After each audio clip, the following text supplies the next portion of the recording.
কি ব্যাপার, এভাবে ডেকে পাঠালি? বেবি ঠিক আছে?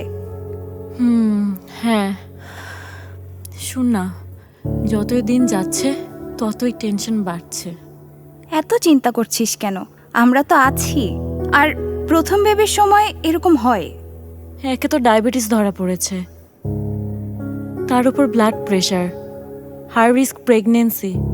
কোথায় ডেলিভারি করব, কি করব? কেবল তো 4 মাস, এখনই এসব নিয়ে এত ভাবছিস কেন? আগের মিসক্যারেজটা, এত টেনশন তো করতাম না। কি করব এখন? Alliance hospital high risk pregnancy centre conceive করার পর থেকে ডেলিভারি পর্যন্ত সমস্ত কিছু পরম যত্নে করে দেয়। মনে হবে যেন মায়ের বাড়িতেই আছিস। ডাক্তার বলেছিলেন এই গর্ভধারণটা সহজ নয়, ঝুঁকি আছে। উচ্চ রক্তচাপ, ডায়াবেটিস, পূর্বের জটিলতা সব মিলিয়ে আমারটা ছিল হাই রিস্ক প্রেগন্যান্সি। কিন্তু এখানে এসে বুঝেছি ঝুঁকির মাঝেও নিরাপত্তা সম্ভব।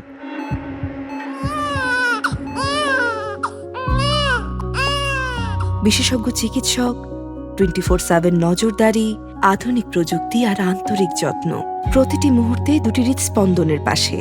আজ ভয় নয়, আজ শুধু কৃতজ্ঞতা।